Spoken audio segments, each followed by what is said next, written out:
Vía Zoom al licenciado Edwin Bedoya. Él es el presidente del Frente Unitario de Trabajadores y también el presidente nacional de SEDOCUT. Estimado Edwin, un gusto saludarlo. Bienvenido a WQ Radio. Fin a la eterna dirigencia sindical en el Ecuador, titula la prensa este día. Directivos solo podrán reelegirse por un periodo consecutivo. Esto de acuerdo al nuevo reglamento del Ministerio del Trabajo que establece, Edwin, que los miembros de una directiva sindical deben ser trabajadores activos, bajo relación de dependencia y sujetos al Código del Trabajo. Edwin Bedoya, presidente del FUT, ¿qué opina usted de esta nueva normativa? ¿Está de acuerdo, no está de acuerdo? ¿La comparte, sí o no y por qué? Lo escuchamos. Buenos días, muchas gracias por la entrevista. Un saludo a todos quienes hacen WQ Radio y a todos quienes siguen este prestigioso medio. Bueno, realmente lo que nosotros vemos es que hay se han empezado los ataques al movimiento sindical por este tema de ir reclamando las diferentes leyes que se han emitido en el país. Esto no nos coge de sorpresa, pero tampoco, como le digo, en el tema del estar eternos, estamos, tiene dentro de sus centrales sindicales oxigenación en sus días sindicales. En la directiva este es mi primer periodo en la presidencia de la SEDOCUT y nos ha tocado asumir el FUD en la presidencia de turno, y las demás centrales sindicales que están dentro del Frente Unitario de Trabajadores, en cambio, también han tenido su periodo rotativo y no hay dirigentes eternos. Los dirigentes eternos están en las centrales sindicales que han creado los gobiernos, como el tema de la CUT, el tema de otros centrales sindicales incluso que están apoyando a este gobierno, y que este mismo gobierno les ha dado paso para que sigan eternizándose en este cargo. Entonces, hay una contradicción y un ataque realmente que a nosotros no nos llega, como le digo, el tema de la eternización, porque nosotros hemos tenido una rotación y una actuación democrática. Lo otro es que está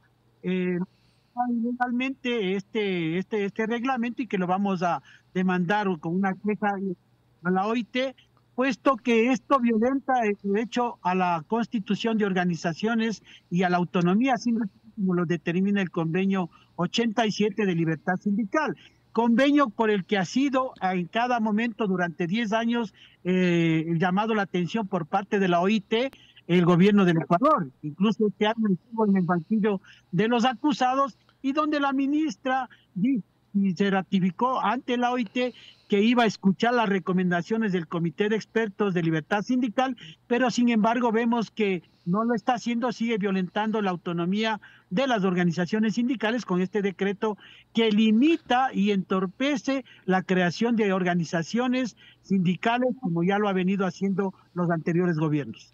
Edwin, lo escucho con mucha atención. Fíjese usted, yo creo que tal vez debemos ser contemporáneos, no sé qué edad tenga usted, yo tengo 56 años, 38 como comunicadora. Y yo sí recuerdo de algunos dirigentes sindicales o quienes presidían organizaciones y sindicatos de trabajadores, muy respetables por cierto, pero que se murieron en el ejercicio del trabajo como dirigentes sindicales. Lo recuerdo porque en los 38 años recuerdo que los entrevisté y alguno se murió hace poco. O sea que aquello de que no han existido cargos vitalicios, es decir, una vez que fueron nombrados hasta que fallecieron, perdóneme, se lo digo con todo respeto, al menos de lo que a mí me consta, porque los entrevisté en innumerables ocasiones por más de 3 décadas, sí han existido aquellos casos. Ahora, válida su opinión y su apreciación, y por eso lo hemos invitado, porque queremos escucharlo, escuchar su sentir con respecto a esta decisión del Ministerio del Trabajo. Entonces, un poco para pasar a otros temas no menos importantes y que sé que son de su preocupación. ¿Qué gana y qué pierde el Ecuador con esta reforma que acaba de implementar y reglamentar el Ministerio del Trabajo? Bueno, el Ecuador está perdiendo porque le limita la organización sindical, porque no solo es este tema de la eternización de los cargos, que es una narrativa, como le digo, que en estos momentos, usted dice, hay que contextualizar. En estos momentos no hay dirigentes, dentro del Frente Unitario de Trabajadores no hay dirigentes eternos. Dentro de las centrales sindicales que este gobierno protege, sí hay dirigentes eternos. Entonces, eso contextualizando. En el otro tema, a mí me parece que rompe la autonomía de libertad sindical. Tiene que respetarse el convenio 87. Las organizaciones sindicales tienen que autoadministrarse con los errores que tengan. Pero ese es el convenio 87 y que lo determina también la Constitución en el 326, literal 4 y literal 8, donde se respeta la autonomía sindical sin injerencia de los estados y de las empresas. Es decir, tanto las organizaciones de empleadores y trabajadores no pueden influir. ¿Por qué tanto ataque al movimiento sindical en estos momentos? Es para decirles, vamos a ponerles un freno a las demandas que están haciendo para amedrentarles. No nos amedrenta el control. Lo que sí decimos es que tienen que cumplir con la ley, los convenios internacionales. Fíjese usted, un absurdo en este reglamento. Nos dicen que debe existir paridad de género. ¿Cómo ponemos paridad de género en un sindicato donde en la empresa hay puro hombre? O sea, yo le pregunto a usted, ¿cómo podemos hacer esto, paridad de género en esos casos? Y es una limitante para hacer una organización sindical o una elección de directiva. Entonces, parece, como le digo, que está orientado a entorpecer la legalización de directivas, pero sobre todo a la constitución de sindicatos. El último sindicato que hicimos, el de Sindicato Oriarca Continental, fue violentado y la misma ministra de Trabajo sabe, 180 trabajadores fueron despedidos y ahí el gobierno no dijo nada, ahí no dijeron nada de la libertad sindical. Ahí nos hubiera gustado que el Estado proteja, como lo dice la Constitución, el hecho de que se constituya el ejercicio de libertad sindical en todas las empresas. Pero no, existe una protección a rajatabla de las grandes empresas para que no constituyan sindicatos y aquí en el Ecuador parece un pecado. Es el único país, escúchese bien, es el único país donde se violentan los derechos laborales y que ha sido llamado la atención por organismos internacionales y por la Comunidad Europea. Entonces, nosotros vamos a emitir una queja, lógicamente, a la OIT y a la Comunidad Europea. ¿Por qué a la Comunidad Europea? Porque tenemos un tratado de libre comercio donde existe ahí un artículo, un título 9, donde se habla de los derechos fundamentales, el respeto a los derechos fundamentales, y en estos se enclava el tema de la libertad sindical. Coincido con lo que señala, estimado Edwin, más allá de los derechos que son vitales y que deben respetarse, ¿qué hay de los compromisos por parte de la clase trabajadora agrupada y representada por los dirigentes sindicales en el Ecuador? Bueno, el compromiso con el pueblo ecuatoriano y con los trabajadores es defender los derechos de los trabajadores en base a una constitución que la respetamos y a los convenios internacionales. De hecho, nosotros hemos presentado varias propuestas, el Código de Trabajo que lo presentamos con el gobierno anterior y que está en segunda instancia, que está revisado y está ahí frenado. Hay propuestas de políticas de empleo que las hemos hecho a los diferentes gobiernos para poder recuperar el diálogo, las instituciones de diálogo social que se han perdido. Teníamos 5 instituciones de diálogo social que eran un trabajo excelente para el país para mejorar las condiciones laborales y las de derechos. Pero se han ido eliminando y que ha perjudicado no solo a la clase trabajadora, ha perjudicado también a las empresas. Ahí teníamos el CECAP, teníamos el Centro de Capacitación Profesional, teníamos el Comité Interinstitucional de Seguridad y Salud en el Trabajo, que ya no existen.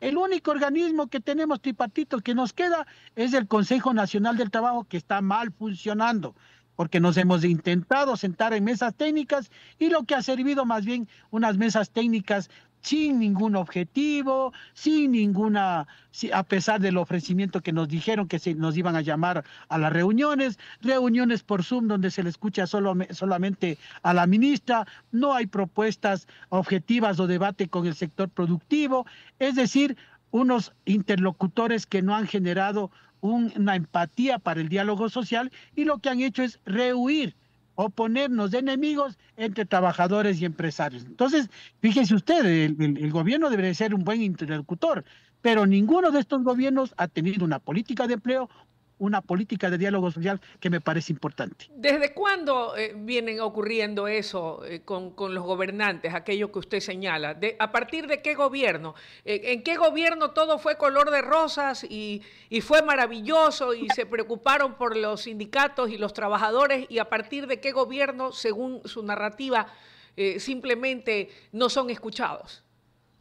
Bueno, no digo que sea de color de rosa, pero sí hubo diálogo social. ¿Con quién? Antes del gobierno de Correa existían los cinco, como les digo, los cinco instituciones de diálogo social que permitían por lo menos este tema, la erradicación del trabajo infantil. Teníamos el Consejo Nacional de Erradicación del Trabajo Infantil, donde el Ecuador disminuyó notablemente y fue felicitado por la OIT por programas que teníamos, y yo participé en uno de los proyectos con Brasil y Estados Unidos y el gobierno del país, y desde ahí se han eliminado todos estos elementos de instituciones de diálogo social, que es los que facilitan mejorar las condiciones de trabajo, de discusión, de debate de las propuestas. Y desde ese momento ninguna institución ha sido recuperada. Por eso no existe política de empleo, política laboral, política de desarrollo productivo, más, y por eso es que justamente tenemos menos de libertad, menos democracia, y el país está debatiendo hoy en la crisis, porque no existen instituciones que faciliten el diálogo social y no existe una política de diálogo social en ninguno de estos gobiernos, mi estimada Luisa. Ok, Edwin. Respecto de la decisión del gobierno de poner en práctica este plan de eficiencia administrativa que conlleva la desvinculación de 5.000 servidores públicos, ¿cuál es la postura del Frente Unitario de Trabajadores y de la SEDOCUT? A ver, la demanda a la ley de integridad pública, igual que a las otras leyes, lo que nosotros mencionamos es que lo que determina la Constitución, primero, que no hay unidad de materia, porque la ley económicamente urgente se debe determinar en base al tema tributario, fiscal, de impuestos, que es el presidente el único que puede proponer estos aspectos. Pero cuando llega a la Asamblea se mezclan una serie de leyes y se convierten en una fanesca, y este aspecto, solo este aspecto, ya determinaría una inconstitucionalidad. Segundo, se les aprueba la ley y dicen que van a emitir un reglamento para despedir a trabajadores que no cumplan con el reglamento de evaluación. Sin ningún reglamento de evaluación acaban de despedir seguramente a más de 1.000 trabajadores hasta el momento, pero se estima que 5.000 trabajadores saldrían en estos meses, y con una proyección de unos 50 a 70.000, según lo que dicen, de acuerdo a las exigencias del Fondo Monetario Internacional. Esto determina primero una mentira del gobierno cuando dijo que primero iba a evaluar y después iba a sacar. Segundo, que no se iban a topar a médicos ni a educadores. Se acaban de despedir médicos, enfermeras, el 90% incluso del sector salud, nos decían ayer la Federación Médica, el 90% mujeres, y médicos con prestigio, con experiencia, dejando en crisis al sistema de salud ya deteriorado. Y por eso nosotros decimos, tanto el sistema de salud como el de educación deben declararse en emergencia. No hay proceso de evaluación, hay un proceso a dedo de despidos intempestivos que lo están sufriendo hoy las empresas eléctricas en las provincias también, de técnicos petroleros, pero no hay un estudio donde nos digan que han salido los pipones, los más vagos, los que no atienden. No hay este tipo de evaluación, porque desgraciadamente en estas instituciones públicas donde están, también los directores de talento humano no tienen la experticia, y les llega un memorándum para que digan, el 10% tienes que despedir, tú ves cómo hagas, y esto se lo hace a dedo, sin ninguna evaluación. Por eso es que nosotros estamos demandando y estamos reclamando que este tipo de acciones de parte del gobierno es aumentar la crisis del país, y por eso es que nosotros estamos en este proceso de demanda y nos hemos unido, tanto el Frente Unitario de Trabajadores como organizaciones, la Federación Médica, de judiciales y de trabajadores del sector público que han sido lesionados por este modelo de evaluación supuestamente y de ley que se está emitiendo en el país. Edwin, ¿usted estaría dispuesto a poner las manos al fuego por los 5.000 servidores que han sido desvinculados? Es decir, todos han sido eficientes y se han sido desvinculados injustamente. ¿Usted conoce de la integridad, de la honorabilidad, del buen trato, del trabajo bien hecho en favor del colectivo ciudadano de los 5.000? ¿Todos son excelentes? ¿Todos son buenos? ¿Usted estaría dispuesto a meter las manos al fuego por los 5.000? A ver, nosotros estamos diciendo que no estamos de acuerdo con el proceso que se ha dado el despido, porque se mete a buenos y a malos, se pone a todos en un saco y no existe la evaluación técnica del que tanto nos han hablado. Ayer nos decía el presidente de la UNE que el INEVAL, que es el Instituto de Evaluaciones, que es para el sector de la educación, necesita 44 millones de dólares para hacer sistemas de evaluación y no tienen presupuesto. Entonces, ¿de qué evaluación hacemos si no hay el presupuesto ni para la salud, ni para la educación? ¿Por qué se golpean estas instituciones donde hay que declararles de emergencia, donde necesitamos más médicos, donde necesitamos más atención de salud, donde no hay medicina, ¿Qué donde quiere necesitamos decir eso, profesores? Edwin? ¿No está dispuesto usted a meter las manos al fuego por los 5.000? Eso es lo que le pregunto. Respóndame lo que le pregunto. No, porque no estoy juzgando a las personas, porque yo me estoy juzgando el proceso que se ha dado. Ya. Yo no les conozco a los 5.000 que van a salir o a los 70.000, pero es el proceso el que estamos reclamando que se ha dado. O sea que usted quiere... Claro que hay funcionarios corruptos, desde los funcionarios administrativos hay corrupción. ¿No ve ya el gobernador del Guayas determinado un acto de corrupción y le nombran gobernador? Entonces, hay que comenzar por casa. Hay que practicar lo que se predica. O sea, entonces, no hay corrupción, no hay corrupción, ¿cree usted, en ninguno de los sitios de donde se han retirado a los 5.000 servidores? Ahí todos son santos. No, claro que hay corrupción, pero el proceso de escoger quién es corrupto y quién no es corrupto es como si yo dijera, toda la prensa es corrupta. No puedo meterles a todos, pues. O todos los gobernantes son corruptos. No puedo, pues. Debe haber un proceso de evaluación lógica, técnica, para yo determinar quién es el que tiene que merecerse el puesto y quién no tiene que merecerse el puesto. Entonces, a mí me parece que, como digo, hay que actuar hay que predicar, hay que actuar con lo que se predica. Okay. Si nosotros estamos haciendo de evaluaciones de corrupción, entonces quienes hacen estas evaluaciones tienen que tener un modelo técnico de evaluación para poder juzgar las capacidades y juzgar la actuación en sitios de trabajo. Oiga, Edwin, es que no solamente hablamos de corrupción, que es gravísimo, sino que además estamos hablando muchas veces, y no me diga que usted no lo ha vivido, porque no creo, pues usted es ecuatoriano, representa a los trabajadores, y me imagino que como un hombre del pueblo, ¿verdad? También debe haber tenido que en algún momento pasar un mal rato cuando tiene que ir a hacer un trámite y se encuentra con un servidor con la cara destemplada, que lo trata mal, que lo ultraja, que se va a comer en la hora de atención, que regresa cuando le da la gana y que simple y llanamente le dice, vea, ya en este momento cierro porque es mi hora de almuerzo, así usted ya ha pasado 5 horas esperando. A esos también hay que referirse. No creo que usted no haya tenido una experiencia como esa. Yo la he tenido, Edwin, yo la he tenido. Claro, y todos lo hemos tenido, pero le voy a aclarar una cosa. Yo vengo del sector privado, yo soy trabajador del sector privado. Entonces, no es que defiendo porque me pertenece, yo trabajo, soy servidor público, pero también se tiene que evaluar, como digo, técnicamente quién es el que sirve y quién no es el que sirve. Yo lo que me voy es que no se les puede poner a todos en un saco.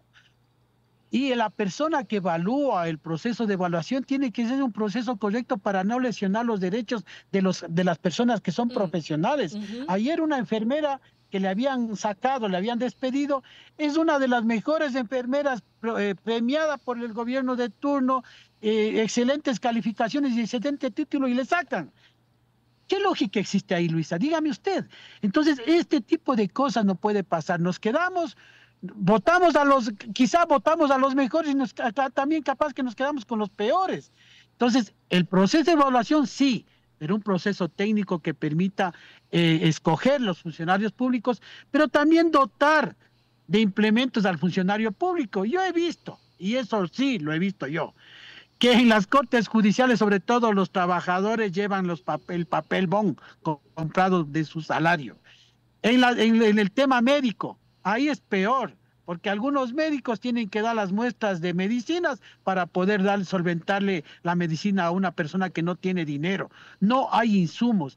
Entonces, frente a estos temas, me refiero en los temas del sector público también hay. No hay inversión pública, no hay mejoras de capacitación, no hay mejora de profesionalización y no hay evaluación. Y por eso tenemos lo que tenemos. Hay que dar en una política no de persecución, de miedo, de alteración y de crisis, sino en una política con cabeza fría de ir evaluando y mejorando y poniendo a los mejores funcionarios a hacer el trabajo de la burocracia. No podemos hablar que todos son malos, cuando en este país sabemos que hay buenos ecuatorianos que trabajan para sacar adelante al país. Dicho en otras palabras, ni todos son malos, pero tampoco todos son buenos. Así es, hay que tener procesos de evaluación, como le digo, técnicos para poder decir tal persona no sirve o tal persona sí sirve. Ahora, Edwin, ustedes han anunciado algunas movilizaciones, hay algunas organizaciones sociales que están anunciando movilizaciones, plantones en contra de esta decisión de la desvinculación de 5.000 servidores públicos. ¿Ustedes también se van a sumar, van a convocar a una? ¿Para cuándo la tienen prevista? ¿Qué características tendrá? Lo primero. Y lo segundo, y no menos importante, usted ha señalado el problema, se ha referido a una falta de evaluación técnica. Y lo segundo, que también ha dicho, no existen una política, visto desde su arista, desde su mirar y su percepción, que es válida y que yo la respeto, indistintamente de si la comparto o no. Hay puntos en los que coincidimos y hay puntos en que no. Lo importante es que hay respeto y que usted tiene derecho a decir lo que piensa, y yo también, como comunicadora y como ciudadana. Pero más allá de eso, ¿cuáles son las propuestas? En concreto, deme al menos 3 propuestas con las que usted cree se puede resolver el problema de la falta de empleo pleno o empleo digno para el promedio de 5 millones de ecuatorianos que están desempleados. Bueno, nosotros lo hemos planteado y les voy a dar 3 puntos. Uno, el cambio de modelo económico, que es importante. No podemos tener un modelo económico que está ligado solo a la primarización, es decir, solo a depender de la materia prima y no a generar procesos industriales que requieren inversión y donde ahí donde la empresa privada puede ingresar. Ahí tenemos el tema, por ejemplo, del tema del gas, donde la empresa privada puede ingresar a invertir ahí con el riesgo, corriendo el riesgo, pero que consideramos que debe empezar un proceso de inversión, de industrialización de la materia prima y generar empleo. Lo segundo es bajar los intereses para la pequeña y mediana industria para sostener los empleos y mejorar el tema de la tecnología, es decir, el traspaso de tecnología que es necesario para desarrollar la industria. Y eso viene de convenios que hagan los gobiernos con empresas transnacionales que vienen a trabajar en el país y a generar también trabajo, pero también tiene que haber este proceso de traspaso de la tecnología para mejorar nuestras pequeñas y medianas empresas.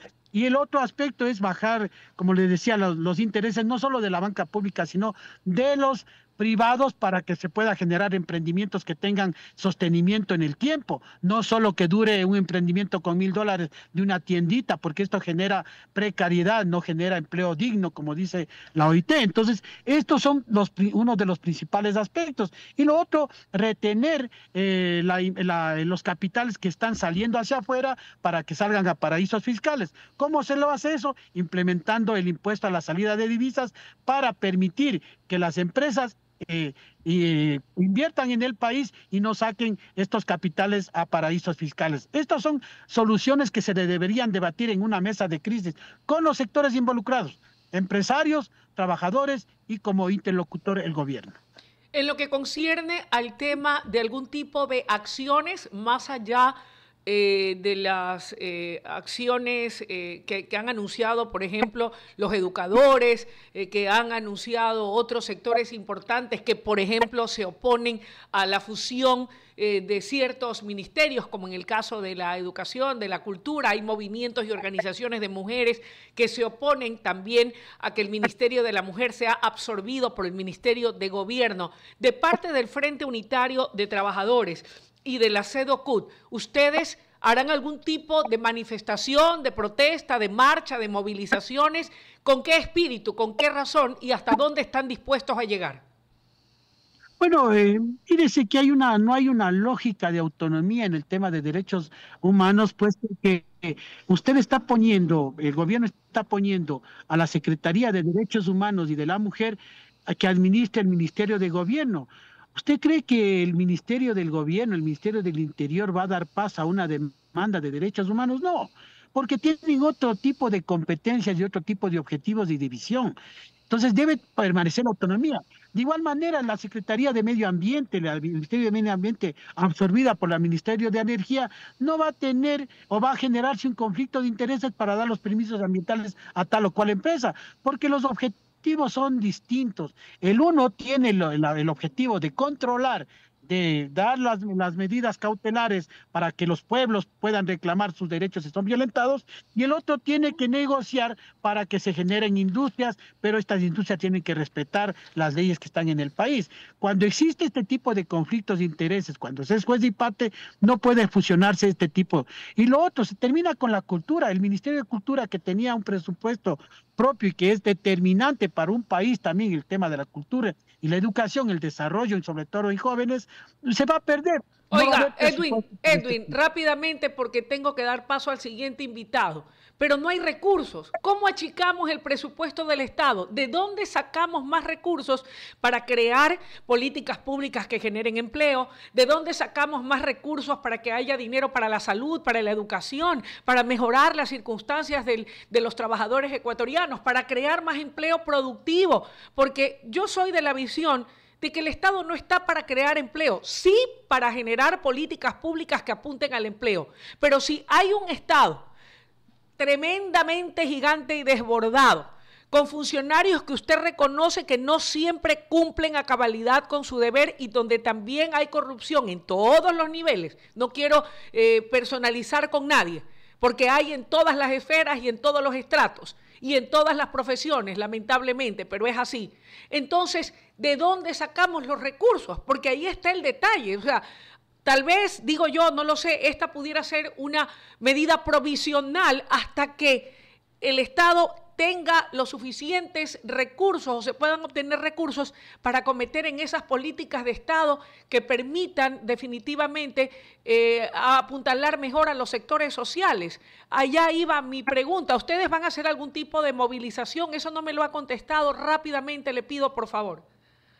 A ver, bueno, varios aspectos. El uno, el clientelismo político tendría que terminarse. Ya. Dudo que se lo termine. El otro aspecto, me parece fundamental que el dinero que tiene que ser optimizado. Fíjense ustedes, se ha ejecutado apenas en algunos ministerios el 10, el 15, hasta el 20% del presupuesto, ¿no? Y el resto no se ha ejecutado. Entonces, optimizar la administración del sector público. Lo otro, yo respeto su opinión, pero el Estado sí debe generar empleo. Ahí el Estado maneja empresas públicas donde se genera productividad. Entonces, por tanto, sí tiene que generar empleo. El tema de obra pública mismo.